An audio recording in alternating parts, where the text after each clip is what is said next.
All of his co-workers were gone. What could it mean? Stanley decided to go to the meeting room. Perhaps he had simply missed a memo.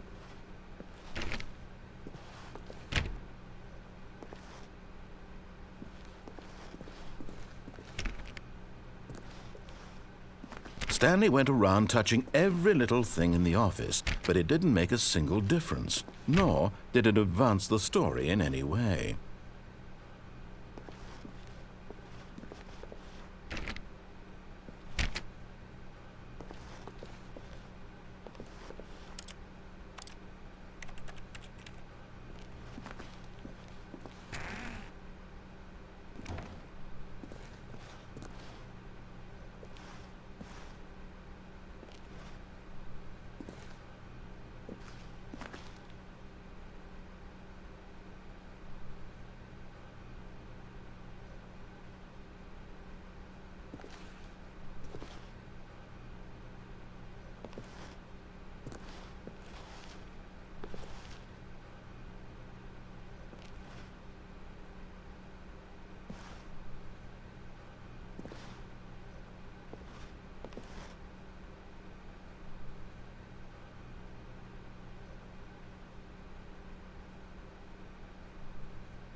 When Stanley came to a set of 2 open doors, this was not the correct way to the meeting room, and Stanley knew it perfectly well. Perhaps he wanted to stop by the employee lounge first, just to admire it.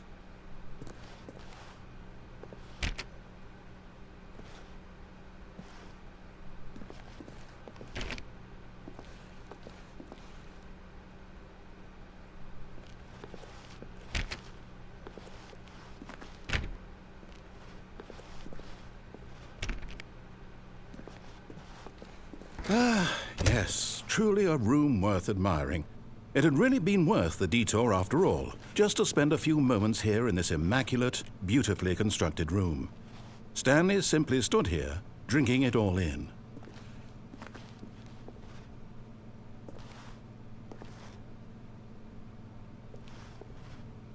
Yes, but eager to get back to business, Stanley took the first open door on his left.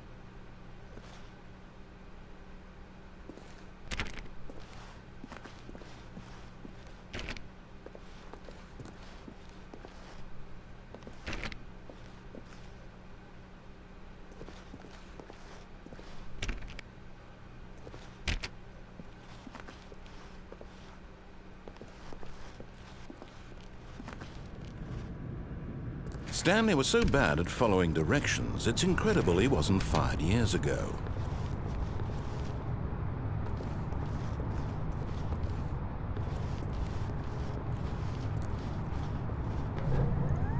Look, Stanley, I think perhaps we've gotten off on the wrong foot here. I'm not your enemy, really, I'm not. I realize that investing your trust in someone else can be difficult, but the fact is that the story has been about nothing but you all this time.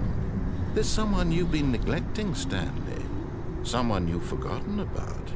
Please, stop trying to make every decision by yourself. Now, I'm not asking for me, I'm asking for her. This is it, Stanley.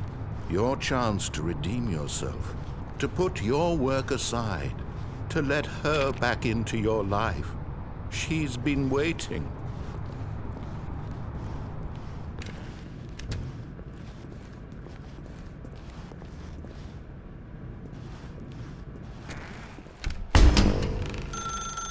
That's her, Stanley. You need to be the one to do this, to reach out to her.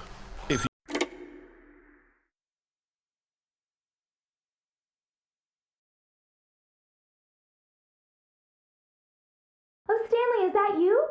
Hold on, sweetie. Sorry to keep you waiting. I'm just pulling the bread out of the oven. All right. Okay, there we go. All right, now, I want you to come in and tell me all about your day. Gotcha! Oh, come on. Did you actually think you had a loving wife who'd want to commit their life to you? I'm trying to make a point here, Stanley.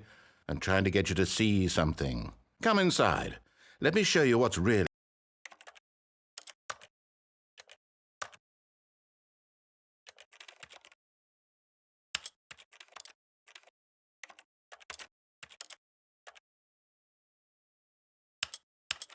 going on here. This is a very sad story about the death of a man named Stanley.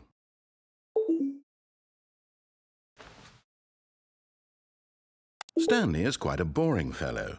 He has a job that demands nothing of him, and every button that he pushes is a reminder of the inconsequential nature of his existence.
Look at him there, pushing buttons, doing exactly what he's told to do. Now he's pushing a button. Now he's eating lunch. Now he's going home. Now he's coming back to work. One might even feel sorry for him, except that he's chosen this life. But in his mind, he can go on fantastic adventures. From behind his desk, Stanley dreamed of wild expeditions into the unknown, fantastic discoveries of new lands. It was wonderful, and each day that he returned to work was a reminder that none of it would ever happen to him. And so he began to fantasize about his own job. First, he imagined that one day while at work, He stepped up from his desk to realize that all of his co-workers, his boss, everyone in the building had suddenly vanished off the face of the earth. The thought excited him terribly.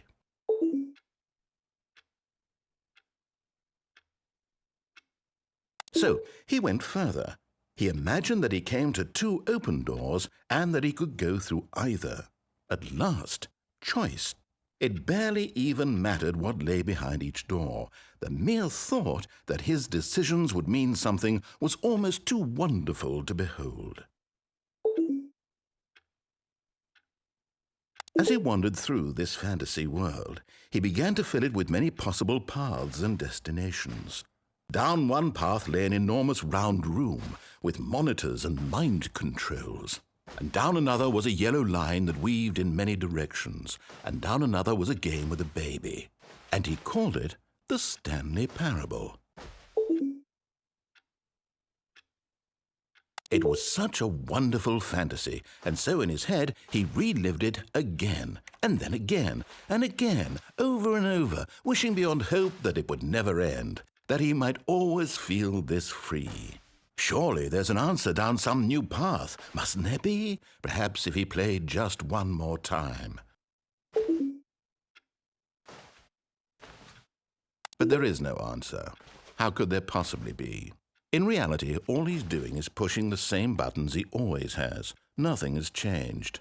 The longer he spends here, the more invested he gets, the more he forgets which life is the real one.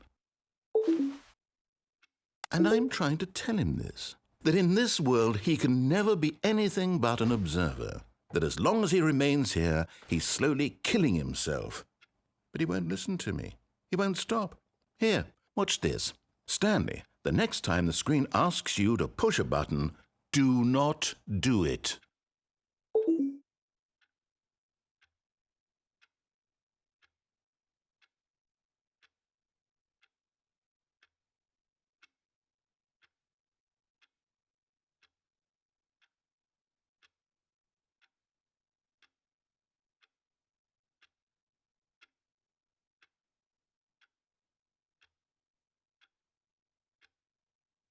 You see? Can he just not hear me? How can I tell him in a way that he'll understand that every second he remains here, he's electing to kill himself? How can I get him to see what I see? How can I make him look at himself?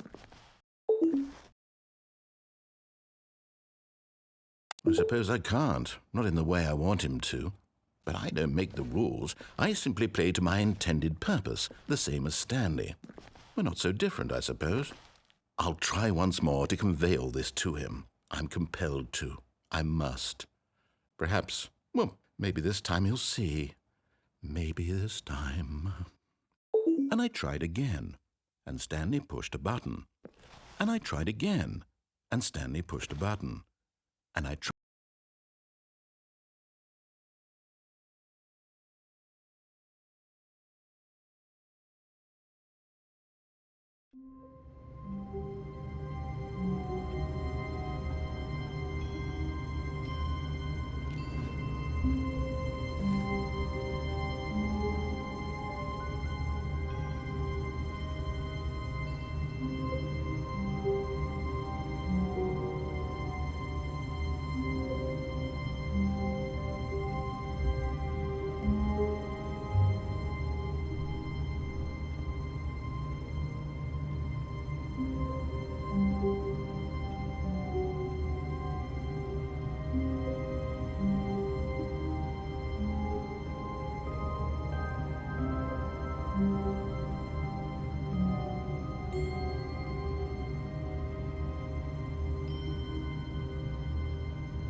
When Stanley came to a set of two open, this was not the correct way to the meeting room, and Stanley knew it perfectly well.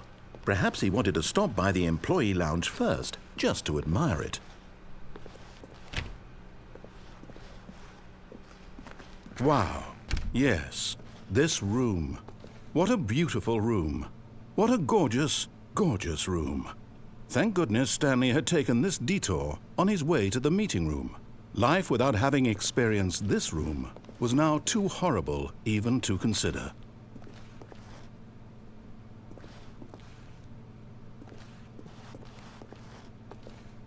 Yes, really, really worth it being here in the room. A room so utterly captivating that even though all your co-workers have mysteriously vanished, here you sit looking at these chairs and some paintings. Really worth it.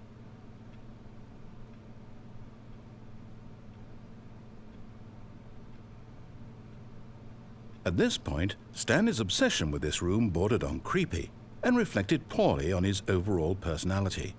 It's possible that this is why everyone left.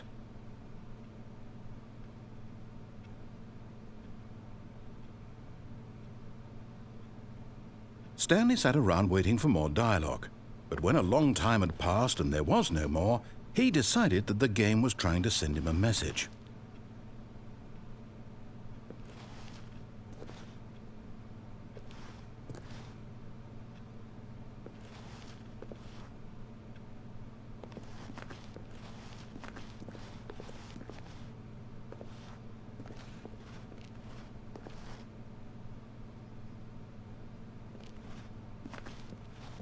But at last, he'd had enough of the amazing room and took the first open door on his left to get back to business. Stanley was so bad at following directions, it's incredible he wasn't fired years ago.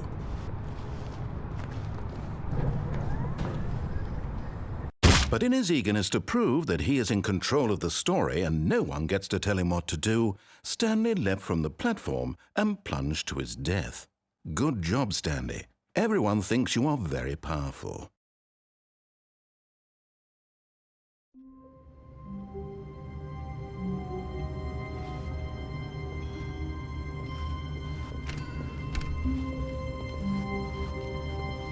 When Stanley came to a set of 2 open doors, he entered the door on his left.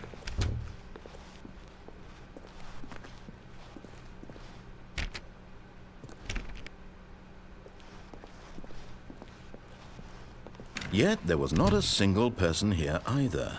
Feeling a wave of disbelief, Stanley decided to go up to his boss's office, hoping he might find an answer there. Coming to a staircase, Stanley walked upstairs to his boss's office. But Stanley just couldn't do it. He considered the possibility of facing his boss, admitting he had left his post during work hours. He might be fired for that. And in such a competitive economy, why had he taken that risk? All because he believed everyone had vanished? His boss would think he was crazy. And then something occurred to Stanley. Maybe, he thought to himself, maybe I am crazy. All of my co-workers blinking mysteriously out of existence in a single moment for no reason at all? None of it made any logical sense. And as Stanley pondered this, he began to make other strange observations. For example, why couldn't he see his feet when he looked down? Why did doors close automatically behind him wherever he went? And for that matter, these rooms were starting to look pretty familiar. Were they simply repeating? No, Stanley said to himself, this is all too strange. This can't be real. And at last, he came to the conclusion that had been on the tip of his tongue. He just hadn't found the words for it. "I'm dreaming!" he yelled. "This is all a dream." Oh, what a relief Stanley felt to have finally found an answer, an explanation. His co-workers weren't actually gone. He wasn't going to lose his job. He wasn't crazy after all. And he thought to himself, I suppose I'll wake up soon. I'll have to go back to my boring real-life job pushing buttons. I may as well enjoy this while I'm still lucid. So he imagined himself flying and began to gently float above the ground.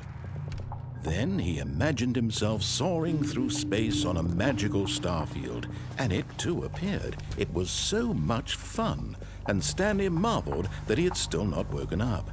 How was he remaining so lucid?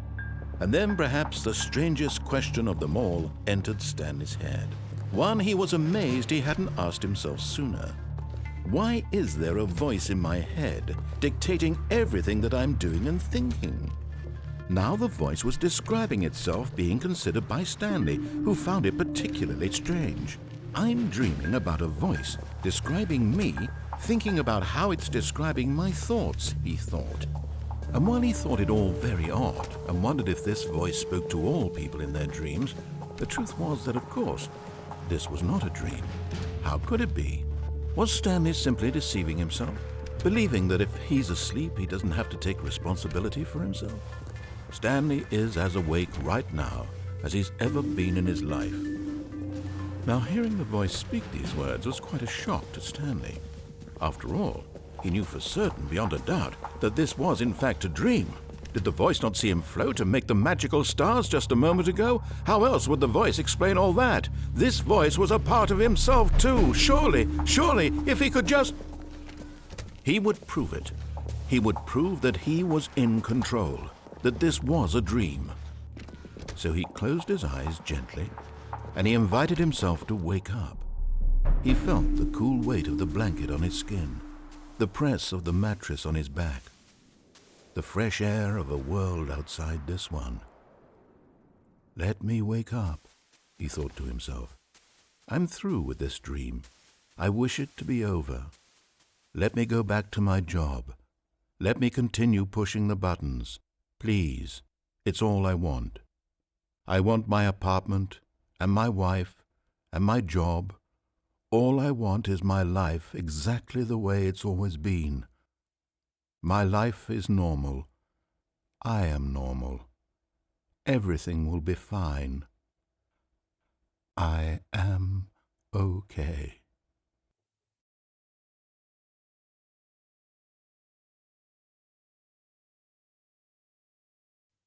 Stanley began screaming. Please, someone, wake me up. My name is Stanley.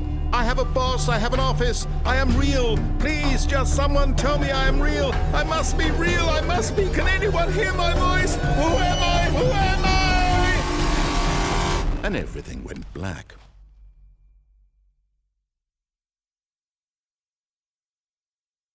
This is the story of a woman named Mariella. Mariella woke up on a day like any other. She arose, got dressed, gathered her belongings, and walked to her place of work. But on this particular day, her walk was interrupted by the body of a man who had stumbled through town talking and screaming to himself, and then collapsed dead on the sidewalk. And although she would soon turn to go call for an ambulance, for just a few brief moments she considered the strange man. He was obviously crazy. This much she knew. Everyone knows what crazy people look like. And in that moment, she thought to herself how lucky she was to be normal. I am sane. I am in control of my mind. I know what is real and what isn't. It was comforting to think this, and in a certain way, seeing this man made her feel better. But then she remembered the meeting she had scheduled for that day. The very important people whose impressions of her would affect her career, and by extension, the rest of her life. She had no time for this, so it was only a moment that she stood there, staring down at the body. And then she turned and ran.